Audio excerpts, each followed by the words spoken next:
오늘 아침 전북권 주요 뉴스입니다. 일부 로컬푸드 매장에서 잔류 농약이 기준치 이상 검출돼 로컬푸드 신뢰성에 흠집을 냈습니다.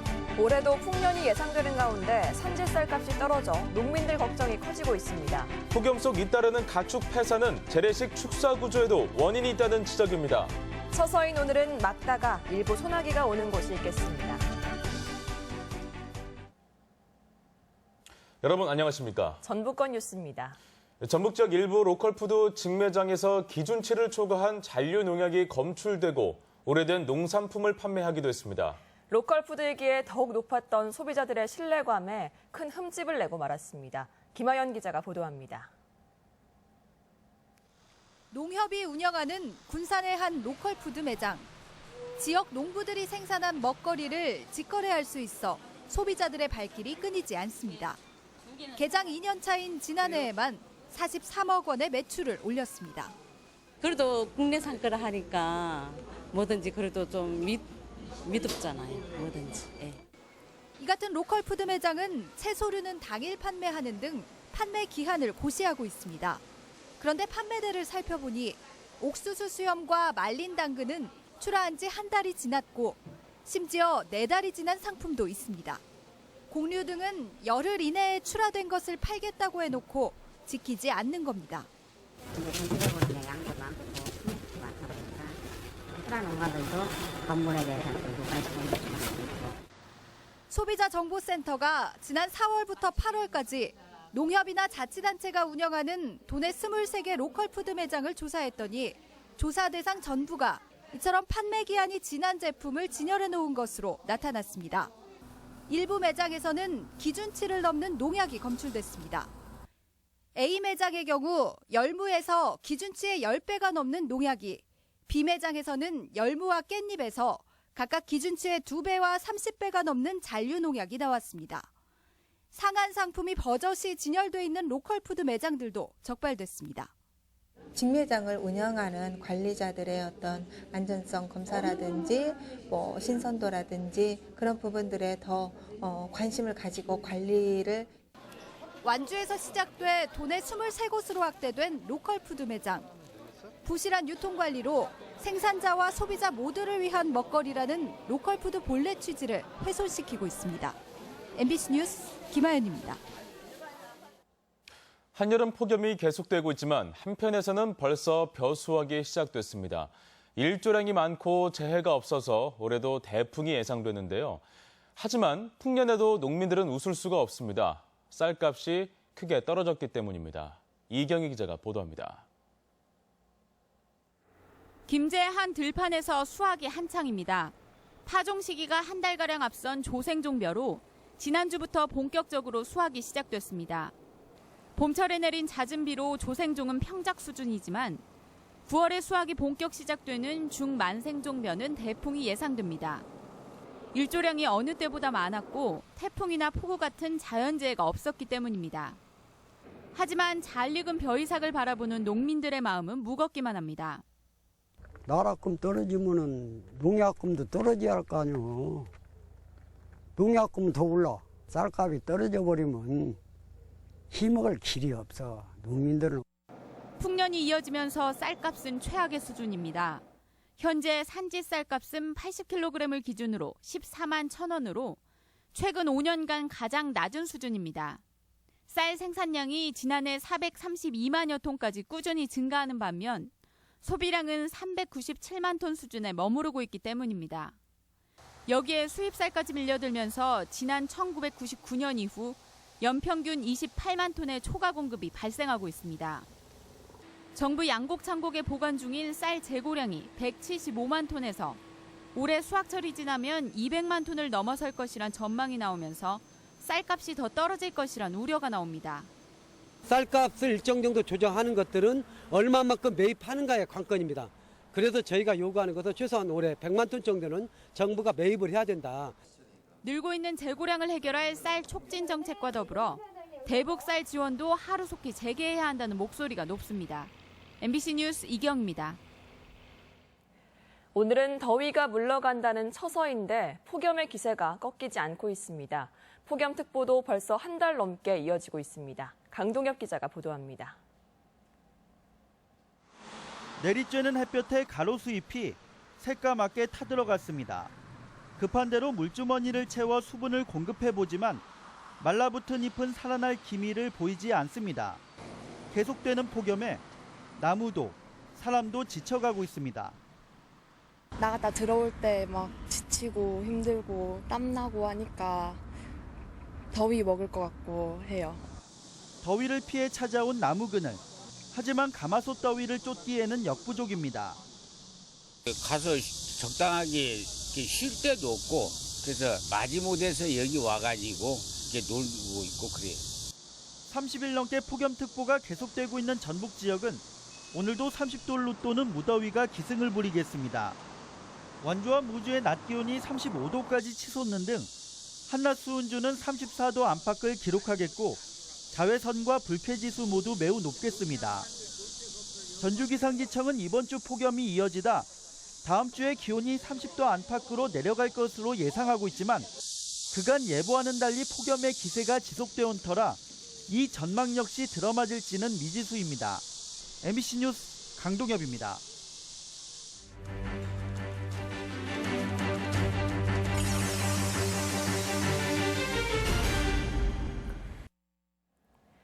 더위에 취약한 닭이 잇따라 폐사하면서 역대 최대 가축 폐사 피해가 발생하고 있습니다.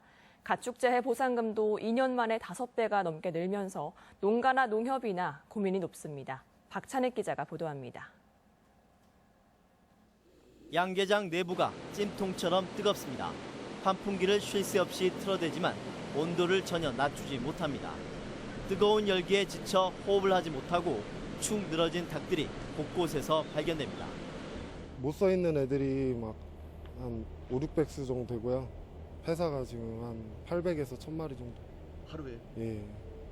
이처럼 폐사가 잇따르는 것은 폭염으로 달궈진 바닥의 깔집과 닭똥 때문입니다. 닭똥과 섞인 왕겨가 썩어가면서 뜨거운 열기를 발산해 닭이 온돌방에 앉아있는 것과 다름없습니다. 바닥에서 지금 막 열이 많이 올라오고 있어가지고 엄청 열을 많이 먹은 상태라 애들이 그냥 멀쩡히 있다가도 그냥 죽어나가는. 지난 7월 초부터 지금까지 도내에서 폐사가 신고된 122만 마리의 가축 가운데 닭이 무려 117만 마리로 거의 대부분을 차지합니다. 가축재해보험 보상금만 40억 원에 달하고 전국적으로는 100억 원을 상회할 전망이어서 농협도 당혹감을 감추지 못하고 있습니다. 닭 쪽은 저희가 받은 보험료보다 내드린 보험금이 항상 많아요. 지금 폭염으로만 봤을 때 한 10배 정도 됩니다. 가축재해보험은 보험료의 절반 이상을 정부와 지자체가 지원하고 있어 가축 폐사는 국민 모두의 부담으로 귀결돼 대책이 시급합니다. MBC 뉴스 박찬익입니다. 이 같은 가축 폐사는 물론 폭염 때문이지만 낙후된 축사나 사육 방식도 폐사의 원인으로 꼽히고 있습니다. 폭염 등 기후변화가 현실화되고 있어서 가축 사육 방식의 대대적인 개선이 시급한 실정입니다. 계속해서 유룡 기자가 보도합니다. 연일 계속되는 폭염에도 불구하고 개사 내부에 선선한 바람이 불고 있습니다. 20일째 접어든 중병아리들이 개사를 뛰어다닐 정도로 환경이 양호합니다. 개사 바깥 온도는 33도, 내부 온도는 30도를 가리키고 있지만 생육에 지장이 없습니다. 계속 개분이 이렇게 이제 빠져나가니까 왕겨의 그 발효열이 없기 때문에 얘네들은 이제 지금 이렇게 활발하게 놀고 있잖아요.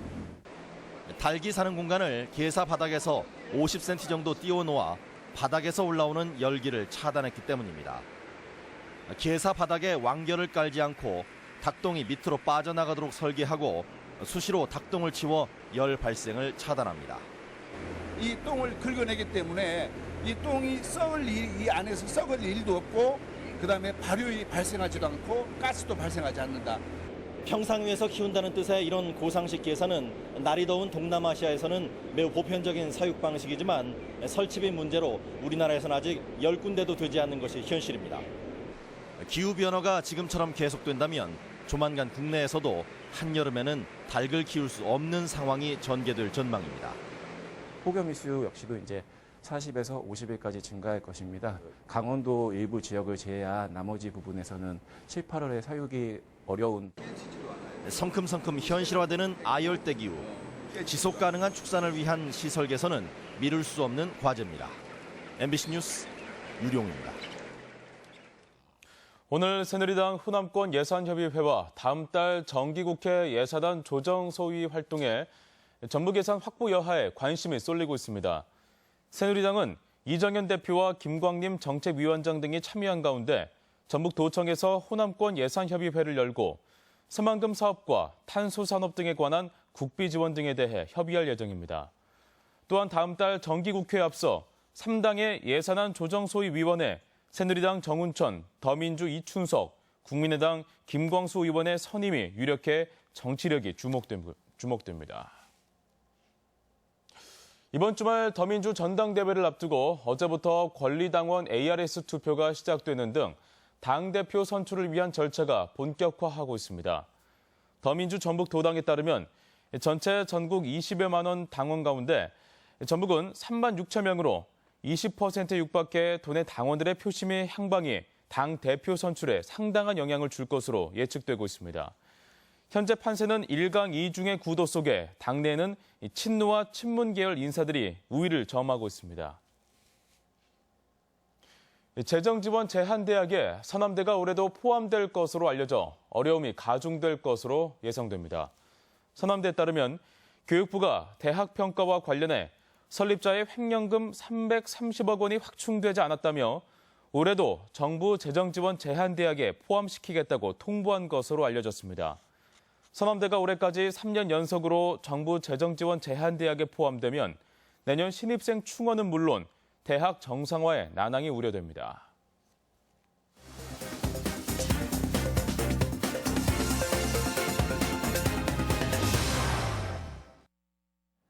로컬푸드 1번지인 완주군의 농산물이 해외에서도 주목받고 있습니다.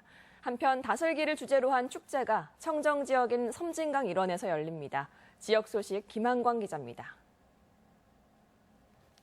완주군에서 생산되는 지역 농산물이 홍콩 수출길에 오릅니다. 수출 품목은 삼례 멜론과 애플 수박, 화산 양파 등으로 지난해 처음 수출길을 개척한 데 이어 올해 120톤 수출로 1년 사이 물량이 2배 이상 늘 전망입니다. 완주군의 우수한 농산물 수출을 통해 농가의 소득 창출은 물론 앞으로 수출 가능한 농산물을 적극적으로 육성하는 정책을 펼쳐나가겠습니다. 임실군 지역 특산물의 하나인 다슬기를 직접 잡아 요리하는 체험축제 제2회 섬진강 다슬기 축제가 이번 주말 섬진강 생활체육공원 일대에서 펼쳐집니다. 섬진강의 아름다운 자연 경관을 느끼며 청정 1급수에서 자란 다슬기를 직접 체험하고 멋진 추억 만들어 가시기 바랍니다. 순창군이 내년 말 완공 계획으로 24억 원을 들여 강천산의 음용 온천수를 활용한 동굴 체험형 치유 관광 시설을 착공해 강천산의 관광 활성화 효과가 기대됩니다. 지난 99년 설립해 1,700명의 수료생을 배출한 남원 시민도예대학이 올 하반기 과정을 개강해 도자기 고장의 원류이자 도예 문화도시로 저변을 넓혀가고 있습니다. 시민도예대학은 남원 시민 여러분들이 언제나 오셔서 무료로 실생활에 필요한 도자기를 만들 수 있는 곳입니다. 많은 것들을 보고 또 그거를 작품에 할 수 있습니다. 계속된 폭염에 사과 햇빛 대임 피해가 확산돼 과수농가에 비상이 걸렸습니다. 무주군은 수확을 앞둔 사과 200헥타르가 햇볕에 타들어가는 대임 피해가 발생했다며 농업재해 인정과 피해 농가 일손 돕기 등의 피해 확산 대비책을 긴급 요청했습니다. MBC 뉴스 김한광입니다. 추석을 앞두고 농식품 원산지 위반에 대한 집중 단속이 실시됩니다. 국립농산물품질관리원 전북지원은 다음 달 13일까지 특별 단속 기간으로 정하고 농식품 제조 가공업체와 도소매업체를 대상으로 원산지와 이력제에 대한 집중 단속을 벌인다고 밝혔습니다. 전북농관원은 올 들어 지난달까지 도내에서 위반업소 200여 군데를 적발해 151곳은 형사 입건하고 61곳은 과태료 1,000여만 원을 부과했습니다. 전북경찰청 지능범죄수사대는 학생들에게 지원될 사회단체 장학금을 빼돌린 혐의로 남원의 한 고등학교 교사 54살 최모 씨를 불구속 입건했습니다. 경찰에 따르면 최 씨는 지난 2007년부터 최근까지 사회단체에서 학교에 기부한 장학금 2,500만 원을 빼돌려 개인적으로 사용한 혐의입니다. 납치와 강도 같은 범죄 발생을 예방하기 위해 전주시내 무료 공영 주차장에 폐쇄 회로 TV가 설치됩니다. 전주시는 방범 시스템을 갖춘 유료 공영 주차장과 달리 무료 공영 주차장은 범죄에 취약하다며 올 연말까지 5억여 원을 투입해 17곳에 CCTV를 설치하기로 했습니다. 전주시는 관내 무료 공영 주차장 60여 곳에 방범 시스템을 점진적으로 늘려나갈 계획이라고 밝혔습니다.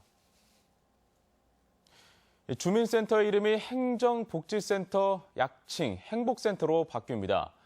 전주시는 오는 10월까지 평화 1동과 삼천 2동, 인후 3동 주민센터의 현판을 행정복지센터로 바꾸는 등 내년까지 전주 관내 주민센터 33곳의 명칭을 모두 변경하기로 했습니다. 정부는 주민센터의 복지 서비스 기능을 강화하며 명칭도 주민이 쉽게 인식하고 체감할 수 있도록 바꾸고 있습니다. 완주군은 어제 근로자 종합복지관 1층에 봉동읍 둔산민원센터를 개소했습니다. 봉동읍 둔산민원센터는 전입신고와 주민등록증 발급, 민원사항 접수, 안내 등 다양한 행정 서비스를 제공하고 추후에 사회복지 업무와 지방세 업무를 확대 운영할 계획입니다. 정부가 광역시도를 비롯한 일선시군의 행사와 축제 예산에 대한 통제를 강화했습니다. 정부는 내년도 행사와 축제 예산을 지난해 수준으로 동결하고 신규 행사나 축제는 사업 타당성과 사업비 적정성 등 사전 심사를 거치도록 했습니다. 사전 심사도 광역은 5억 원에서 3억 원, 시군은 3억 원에서 1억 원으로 낮춰 대상을 확대했습니다. 우리 지역 행사와 문화 소식입니다. 전주 등 5개 도시의 극단이 참여하는 영호남 연극제가 오늘부터 28일까지 창작 소극장 등지에서 열립니다. 전북 나우아트 페스티벌이 모레부터 30일까지 전국예술회관과 교동아트미술관에서 펼쳐집니다. 전주시립교향악단이 모레 한국소리문화의 전당에서 신인 데뷔 콘서트를 갖습니다. 시네필 전주는 오늘 전주 디지털 독립영화관에서 오리지널 영화 무간도를 무료로 상영합니다. 100년 전 3D 유물을 만날 수 있는 전시회가 전주 여명 카메라 박물관에서 열리고 있습니다. 청년 채용 박람회가 오늘 전북 창조경제혁신센터에서 열립니다. 익산시가 오늘 모현도서관에서 인구 증대 발전 방향에 대한 시민 토론회를 진행합니다. 전북현대모터스 축구단은 오늘 전주시청 앞 노송광장에서 중국 상하이 상강과의 AFC 챔피언스리그 8강 1차전 거리 응원전을 펼칩니다. 전주 역사박물관은 제15기 전주학 시민강좌 수강생을 오는 26일까지 선착순 모집합니다. 전북 소비자정보센터는 오는 28일까지 태백 음식 배우기 등 가을 학기 수강생을 모집합니다. 오늘 전북권 날씨입니다. 절기상 처서인 오늘 전라북도 지역은 대체로 맑다가 대기 불안정으로 소나기가 오는 곳이 있겠습니다. 예상 강우량은 5에서 40mm이며 낮 최고 기온은 33도에서 35도의 분포로 어제와 비슷하겠습니다. 바다의 물결은 서해남부 전해상에서 0.5에서 1.5m로 일겠습니다.